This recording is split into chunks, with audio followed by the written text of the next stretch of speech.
Zelators, thank you for your love and support. I appreciate you all.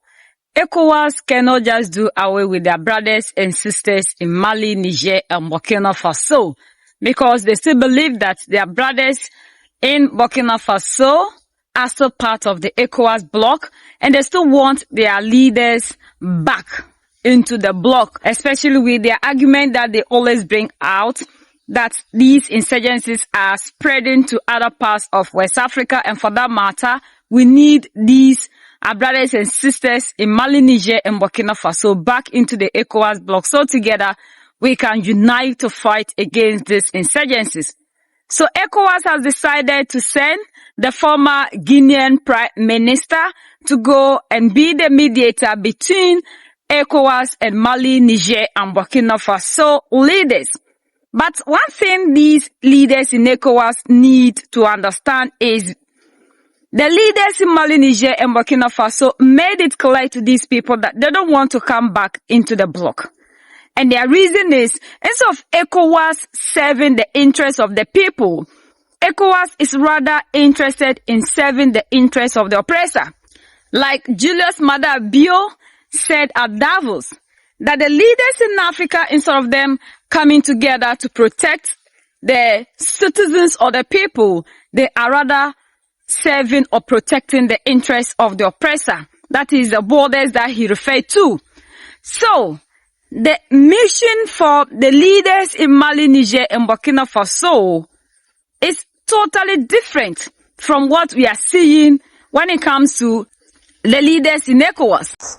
The Economic Community of West African States has appointed Lansana Kouyaté, former Guinean Prime Minister, as mediator in charge of renewing dialogue with Mali, Burkina Faso and Niger, three Sahelian countries led by military juntas that left the regional bloc in January 2025.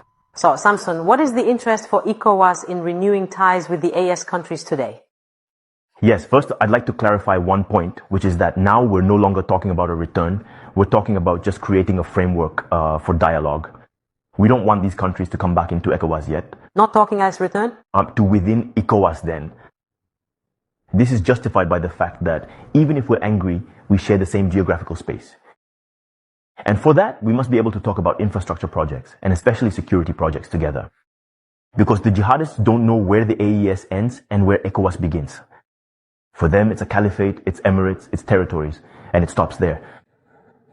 So, the choice of this person who is quite experienced in the matter, he was president of the Ecowas Commission for 5 years, from 2002 to 2007, notably during the height of the Togolese crisis, and he was known for his stances at that time.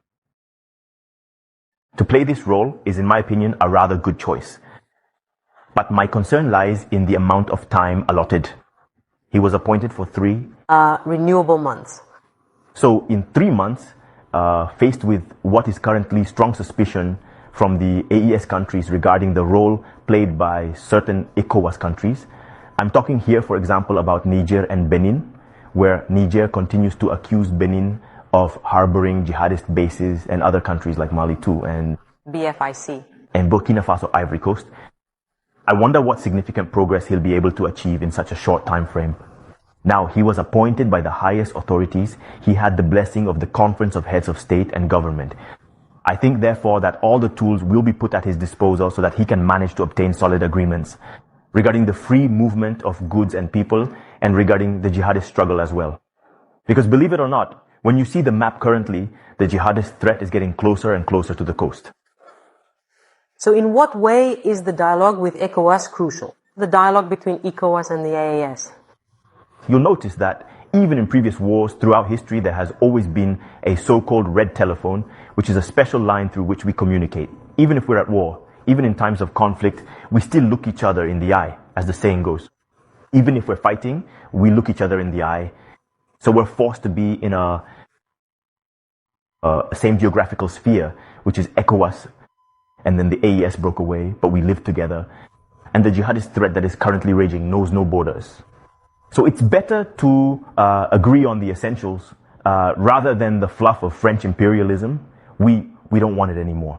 I think the remaining countries in ECOWAS have understood that we can no longer bring back the the three countries, Mali, Burkina, and then Niger, to return to the fold of Ecowas.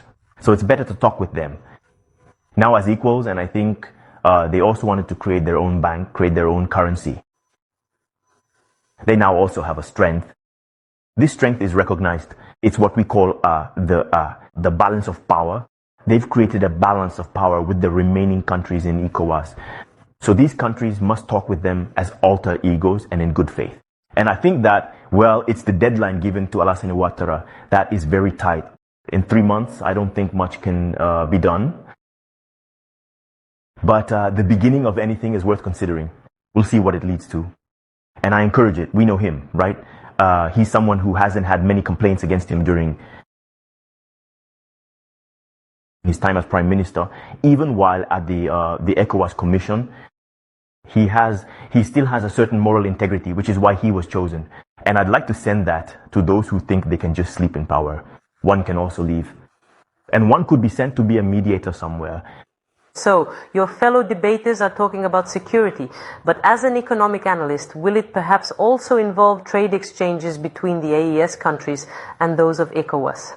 It's a question that is unavoidable because fundamentally these are political issues, but also geo-economic issues.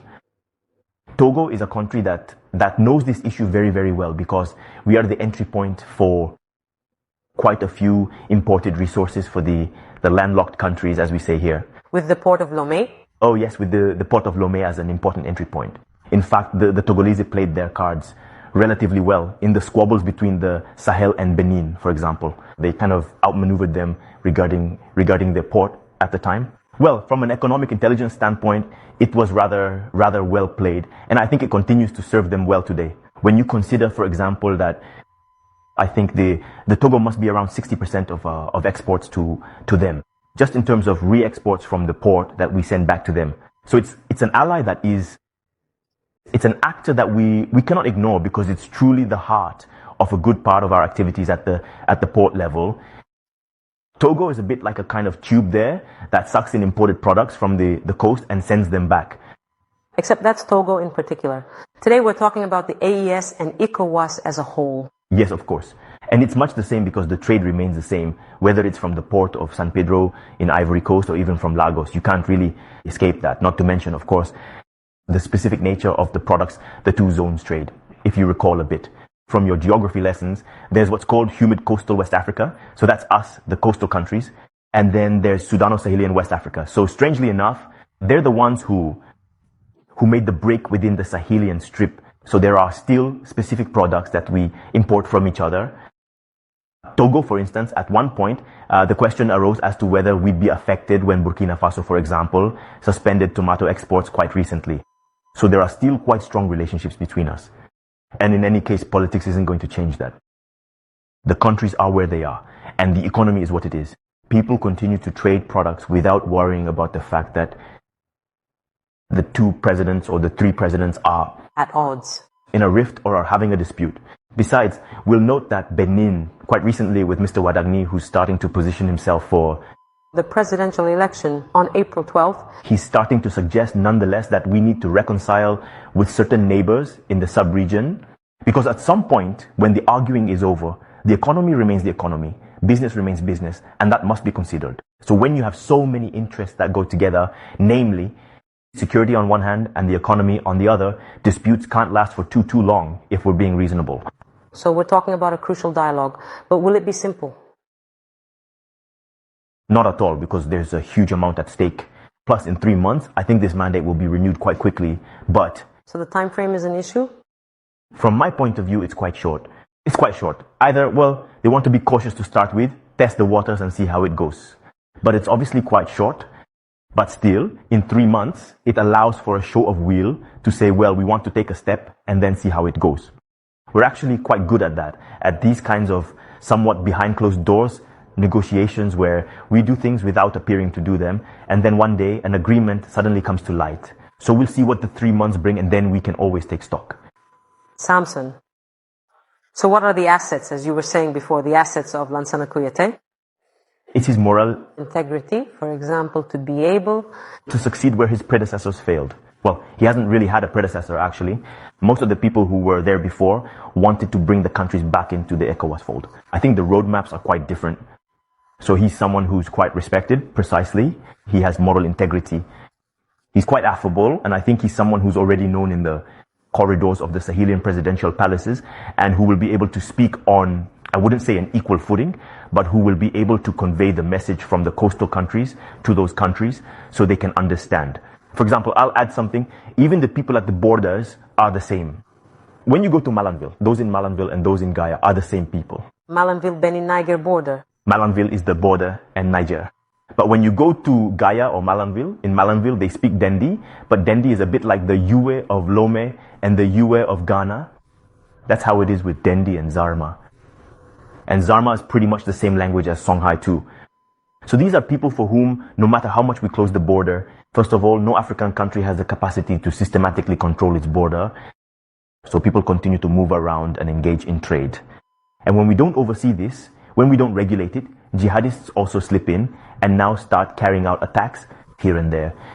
So these countries which haven't completely left ECOWAS because it said they left ECOWAS, but they continue, for example, to participate in the ECOWAS body that fights money laundering, GIABA. They continue to participate in the ABID, sitting on the ABID as non-regional countries. So the break is political, but economically speaking, and in terms of security, I think realism and pragmatism mean that these countries are still there. And maybe, as I said earlier, this isn't an unprecedented case on the continent. I'm talking about the brutal break that occurred between Kenya and Uganda on one hand, and Tanzania.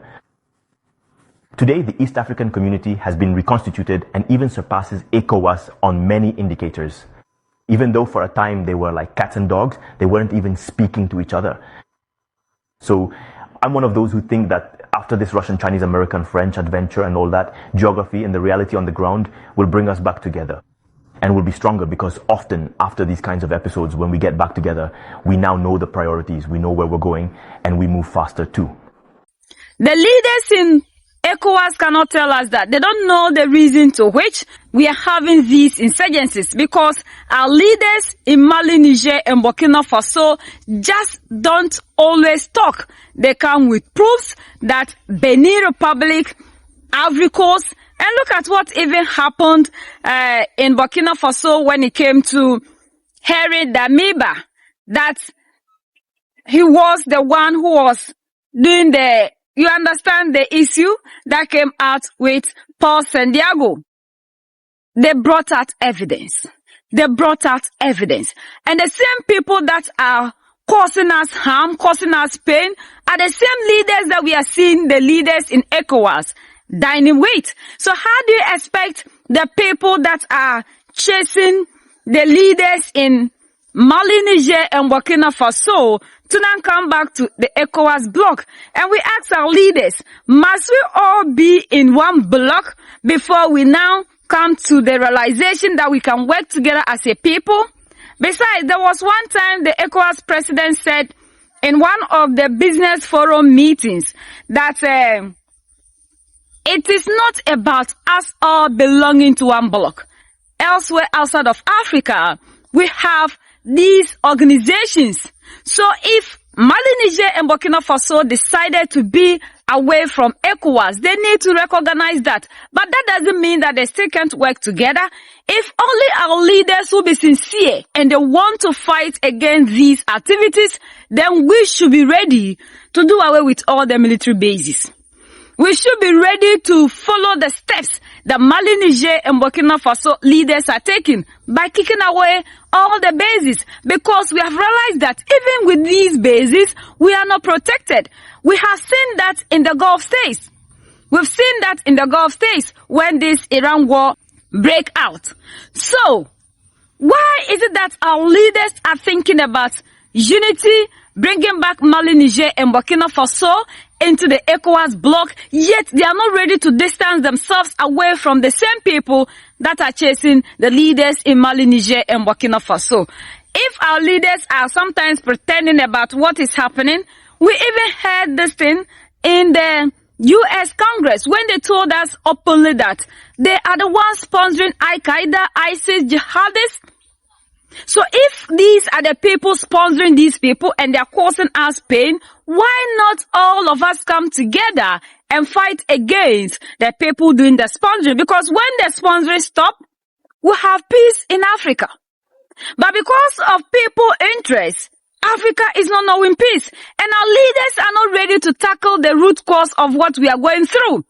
The root cause of the problem is what Mali, Niger, and Burkina Faso did by kicking away these bases. But we still have our leaders moving from one place to the other, signing security deals with these same people that are not allowing our brothers and sisters in Mali to have peace. Because the leaders in Mali, Niger, and Burkina Faso openly came out several times with evidence to show to you who is actually making things unbearable for them. And these are the same people you, the leaders in Ecowas, are dining with. And at the end of the day, you say these leaders in Mali, Niger, and Burkina Faso are your brothers, so for that matter, you need them back. Let us stop this discrimination, these colors that were given to us by the oppressor, and unite. We cannot be saying we want unity while we are dining with the same people that are causing us pain. Because if Mali, Niger, and Burkina Faso are unstable, you and I are unstable as well. And that was why even when J.J. Rawlings was there, he did everything possible to unite with Sankara to fight against these people.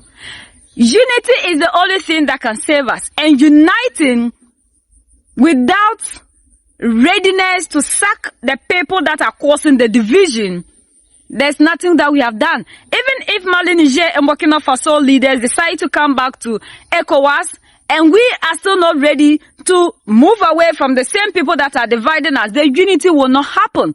Let's stop carrying the interest of protecting borders and protect the people. This is the difference between the leaders in ECOWAS and the leaders in the Sahel.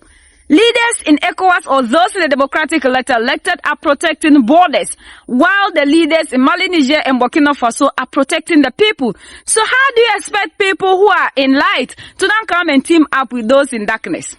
Darkness and light have nothing in common. And like Captain Ibrahim Traore said, democracy has been the problem of Africa. But these are leaders in ECOWAS, in SADC, in ANC, and other regional organizations are always thinking about how to protect democracy. So how do we move forward? We are the only ones that can set ourselves to be united we stand, divided we fall. And united we keep standing forever and ever. The greatest enemy of the African is mental slavery. So let's decolonize ourselves from mental slavery. Let's keep sharing to educate our brothers and sisters. Together we make Africa great for ourselves and the next generations that are going to come. So that's the latest around the world. In Africa, West Africa, and in ECOWAS.